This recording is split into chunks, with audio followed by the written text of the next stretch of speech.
Dubai की आज के दिन तक की सबसे हैरत अंगेज और सबसे अजीबोगरीब बिल्डिंग या इमारत का इफ्तिताह कर दिया गया है। दोस्तों, ये वो इमारत है कि जिसके डिजाइन ने पूरी दुनिया में खलचल मचा दी है। इस इमारत का डिजाइन इतना यूनिक है कि जब दुबई के हुक्मरानों ने इस इमारत को बनाने का फैसला किया था, उस वक्त पूरी दुनिया ने इस कंस्ट्रक्शन के डिजाइन को मुकम्मल तौर पर रिजेक्ट कर दिया, ये कहकर कि इस तरह के डिजाइन वाली इमारत का बनाना या बनना नामुमकिन है। दुबई ने इस नामुमकिन को मुमकिन कर दिखाया है। ये इमारत इस कदर शानदार है कि शायद कोई शख्स सिर्फ घंटों इस इमारत के डिजाइन को ही देखता रहे। इस इमारत को बनने में टोटल वक्त लगा है 6 सालों का। अगर बात की जाए इस इमारत या कंस्ट्रक्शन की तामीर में होने वाले खर्चे की, तो वो खर्चा जाता है मिलियंस ऑफ डॉलर्स में। मजे की बात यह है कि कोई नहीं जानता कि ये इमारत है क्या और इसके अंदर क्या है। इस इमारत के ऊपर अरबी में लिखी हुई जो तहरीर नजर आती है वो क्या अल्फाज हैं, इन अल्फाज के मानी क्या हैं। इस अजीबोगरीब सी नजर आने वाली इमारत का डिजाइन किस चीज से इंस्पायर होकर बनाया गया है? क्यों इस इमारत के अंदर एक अदद स्पेस स्टेशन भी है और रेन फॉरेस्ट भी? ये बिल्डिंग है दुबई की मशहूर जमाना म्यूजियम ऑफ द फ्यूचर। आज की स्पेशल वीडियो में हम आपको दुबई के इस शाहकार और अजीबोगरीब किस्म के प्रोजेक्ट से रिलेटेड कई हैरत अंगेज फैक्ट्स के बारे में बताएंगे। तो सीट बेल्ट बांध लीजिए और हैरान होने के लिए तैयार हो जाइए। मजा तब ही आएगा जब आप इस वीडियो को पूरा देखेंगे। तो चलिए शुरू करते हैं। दोस्तों, सबसे पहले बात करते हैं इस इंतहाई यूनिक नजर आने वाली बिल्डिंग के डिजाइन की। इस बिल्डिंग के डिजाइन की इंस्पिरेशन ली गई है एक इंसानी आंख से, ह्यूमन आई से। वो आंख के जो आपका मुस्तकबिल आपके सामने ले आएगी। ये बिल्डिंग मुकम्मल तौर पर एक राउंड या गोल शेप में है। इसी वजह से इस पूरी बिल्डिंग के अंदर आपको एक भी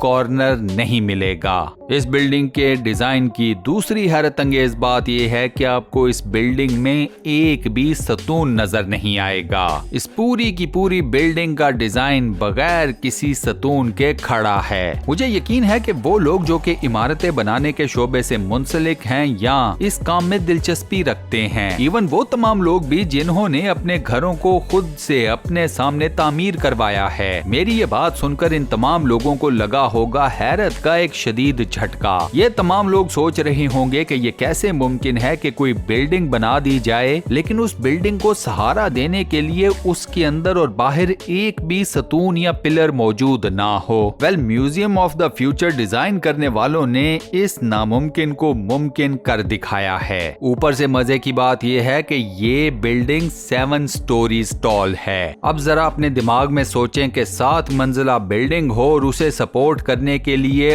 अंदर और बाहर एक भी सतून या पिलर मौजूद ना हो। अरे रुकिए जरा, ये तो अभी इस बिल्डिंग के कमालात में से एक कमाल मैंने आपको बताया है। आगे सुनिए जरा। इंजीनियरिंग के इस मार्वल के अगर आउटर स्ट्रक्चर की बात की जाए, यानी कि इस इमारत के बाहर वाले हिस्से की, तो वहाँ पर एग्जैक्टली 1024 पैनल्स का इस्तेमाल किया गया है। अब यहाँ पर मैं आप लोगों से सवाल करता हूँ कि 1 किलो बाइट में कितने बाइट्स होते हैं? कंप्यूटर की लैंग्वेज को जानने वाले फौरन से जवाब देंगे 1024 बाइट्स। वेल, इस बिल्डिंग के आउटर स्ट्रक्चर के ऊपर इस्तेमाल होने वाले 1024 पैनल्स इन्हीं 1024 बाइट्स को रिप्रेजेंट करते हैं। इन 1024 पैनल्स में से हर पैनल के ऊपर आपको अरबी लिखी हुई नजर आएगी। अब यहाँ पर सवाल पैदा होता है कि इस बिल्डिंग के आउटर स्ट्रक्चर के ऊपर जितनी भी अरबी लिखी हुई है, इस अरबी का मतलब क्या है? ये कोई अरेबिक कोड्स हैं या फिर कुछ और? दोस्तों, इस बिल्डिंग के ऊपर मौजूद तहरीर मुत्तहदा अरब इमारात के हुक्मरान नायब सदर और वजीर आजम शेख मोहम्मद बिन राशिद अल मखदूम के अशार हैं। ये शायरी शेख साहब की एक नज्म से उठाई गई है जिसमें उन्होंने दुबई के फ्यूचर का एक अहवाल लिखा था। इस नज्म में शेख मोहम्मद बिन राशिद अल मखदूम ने ये लिखा था कि वो मुस्तकबिल के दुबई को कैसा देखना चाहते हैं। इस अरेबिक कैलीग्राफी की टोटल लेंथ यानी कि लंबाई है 14 किलोमीटर। अगर बात की जाए तो इस कैलीग्राफी के एग्जैक्ट मानी क्या हैं तो वो भी सुन लीजिए। ये अशार बताते हैं कि हम हजारों साल नहीं जीने वाले, लेकिन हम लोग कुछ ऐसा बना सकते हैं, कुछ ऐसी क्रिएटिविटी कर सकते हैं जो कि इस दुनिया में हजारों सालों तक हमारी कोई लेगेसी छोड़ कर जाए। मुस्तकबिल सिर्फ उन लोगों का होता है जो कि उसे इमेजिन करते हैं, उसे डिजाइन करते हैं और फिर उसके बाद उसे एग्जीक्यूट करते हैं। मुस्तकबिल किसी का इंतजार नहीं करता। मुस्तकबिल को आप आज के दिन इसी वक्त डिजाइन भी कर सकते हैं और बना भी सकते हैं। इस हिसाब से ये दुनिया की वो वाहिद बिल्डिंग बनती है जिसको एक जुबान के साथ कवर किया गया है। इस बिल्डिंग की टोटल हाइट है 77 यानी कि 77 मीटर। तकरीबन एक हफ्ता पहले एक इंतहाई खसूसी तकरीब के दौरान इस अजीम शान इंजीनियरिंग मार्वल का इफ्तिताह किया गया। म्यूजियम ऑफ द फ्यूचर का इफ्तिताह भी दुबई के हुक्मरान शेख मोहम्मद बिन राशिद अल मखदूम ने अपने हाथों से किया। दुबई के इस हैरत अंगेज म्यूजियम का जैसे ही इफ्तिताह हुआ तो नेशनल जियोग्राफिक ने उसी वक्त इस म्यूजियम को दुनिया के 14 यानी कि 14 सबसे खूबसूरत और सबसे अजीबोगरीब म्यूजियम्स की लिस्ट में ऐड कर लिया। ये म्यूजियम 17,000 स्क्वायर मीटर्स के एरिया के ऊपर फैला हुआ है। इस बिल्डिंग के अंदर और बाहर दोनों साइड्स के ऊपर बेतहाशा लाइटनिंग का काम किया गया है। ये तमाम तर LED लाइट्स इस बिल्डिंग को अंदर से भी और बाहर से भी एक इंतहाई यूनिक किस्म का ड्रामेटिक इफेक्ट भी देती हैं। इस म्यूजियम को द लिविंग म्यूजियम भी कहा जा रहा है क्योंकि इस म्यूजियम के अंदर मौजूद हर एक शय या तो आपको प्रेजेंट का एहसास दिलाएगी या फिर आपके फ्यूचर या मुस्तकबिल का। हम इंसानों के माजी का इस म्यूजियम के साथ कोई लेना देना नहीं। आप जैसे ही इस म्यूजियम की लिफ्ट्स में एंटर होंगे तो आपको बखूबी इस बात का अंदाजा हो जाएगा। इस म्यूजियम की लिफ्ट्स के अंदर सवार हो तो ऐसे लगता है कि आप किसी स्पेस स्टेशन के अंदर एंटर हो गए हैं। इस म्यूजियम के अंदर मौजूद तमाम तर पावर या बिजली का निजाम सोलर एनर्जी के ऊपर बेस करता है। इस सोलर एनर्जी की टोटल कैपेसिटी है 4000 मेगावाट्स। इस म्यूजियम के 5th यानी के 5वें फ्लोर पर आपको मिलेगा एक स्पेस स्टेशन। इस स्पेस स्टेशन का डिजाइन खास तौर पर नासा से अप्रूव करवाया गया है। ये स्पेस स्टेशन आपको बताएगा निजाम शमसी के बारे में, आपकी कायनात के बारे में, इंसान कायनात की वुसअतों को तस्खीर करने के लिए क्या कुछ कर रहा है। ये तमाम तर मालूमात भी आपको इसी स्पेस स्टेशन में दी जाएंगी। आप जब स्पेस स्टेशन के अंदर खड़े होंगे तो यकीन मानिए कि आपको एक लम्हे के लिए लगेगा कि आप वाकई ही में हकीकत में खला में खड़े हैं। वो जमीन के जिस पर आप बसते हैं वो आपकी आंखों के सामने होगी। इसके बाद बिल्डिंग के 4th फ्लोर यानी के 4थी मंजिल के ऊपर आपको मिलेगा एक रेन फॉरेस्ट। ये रेन फॉरेस्ट बेहद यूनिक अंदाज में डिजाइन किया गया है। इस रेन फॉरेस्ट के अंदर पूरी दुनिया से जानदारों की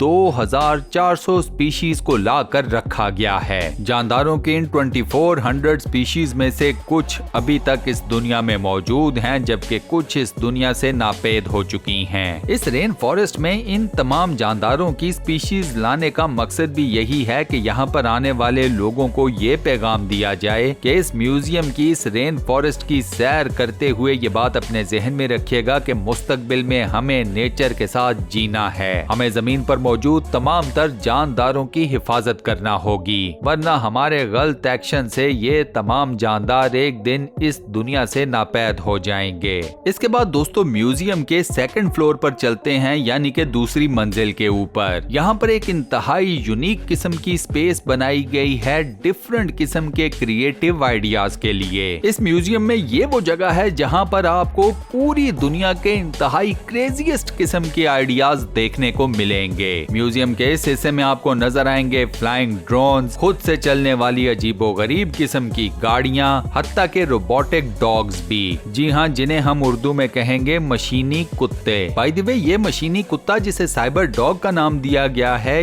ये ना सिर्फ आपसे बातें कर सकता है, ये कम्प्लीटली मैकेनिकल है, ये मुख्तलिफ किस्म के टास्क को परफॉर्म कर सकता है यानी कि मुख्तलिफ किस्म के काम कर सकता है और ये आपके साथ उतना ही लॉयल या वफादार रहेगा जैसे कोई आम कुत्ता यानी कि आपके घर में मौजूद आपका पालतू कुत्ता। इस म्यूजियम के बॉटम फ्लोर के ऊपर आपको मिलेगा एक फुली एस्टेब्लिश्ड साइंस पार्क। ये साइंस पार्क खास तौर पर डिजाइन किया गया है बच्चों के लिए। इस साइंस पार्क में आने के बाद आप या आपका बच्चा बआसानी सीख सकता है मैथ्स, फिजिक्स या साइंस का कोई दूसरा सब्जेक्ट। इसके अलावा म्यूजियम के मुख्तलिफ हिस्सों में आपको मिलेगा एक इन्वेस्टमेंट फंड, एक यूनिवर्सिटी और एक अदद लेबोरेटरी। ये म्यूजियम यंग जनरेशन को ऑफर करता है कि अगर आपके पास मैथ्स, फिजिक्स, साइंस या फिर टेक से रिलेटेड कोई भी यूनिक और क्रेजीएस्ट किस्म का आइडिया है तो आइए हमारे पास, हम आपके इस क्रेजी और यूनिक किस्म के आइडिया को फंड करेंगे ताकि आपका भी काम हो सके और हमारा भी। किसी भी यूनिक किस्म के आइडिया के ऊपर खर्च होने वाले ये फंड्स मिलियंस ऑफ डॉलर्स में हैं। दोस्तों, इस म्यूजियम का डिजाइन और इस म्यूजियम के अंदर मौजूद हर एक अजीबोगरीब किस्म की शय और कॉन्सेप्ट इस बात की तरफ वाज़े तौर पर इशारा करते हैं कि दुबई के हुक्मरान खानदान ने इस बात का फैसला कर लिया है कि अब दुनिया का नया एपिसेंटर दुबई का म्यूजियम ऑफ द फ्यूचर होगा। इस म्यूजियम में मौजूद तमाम तर फैसिलिटीज और वो तमाम फंड्स जिनके बारे में मैंने आपको इस वीडियो में बताया,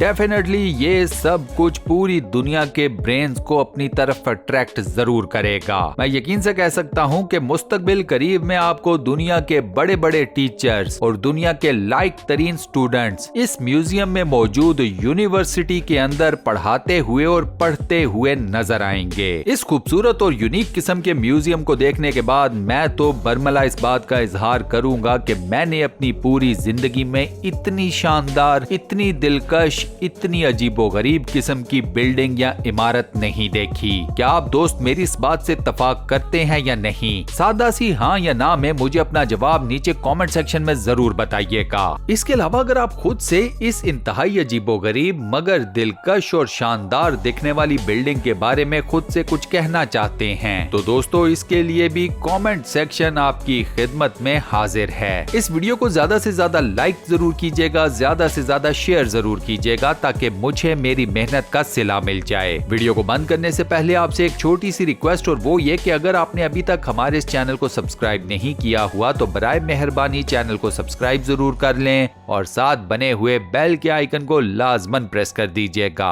अपना बहुत ख्याल रखिएगा। मुलाकात होती है नेक्स्ट किसी इंतहाई शानदार टॉपिक और वीडियो के साथ।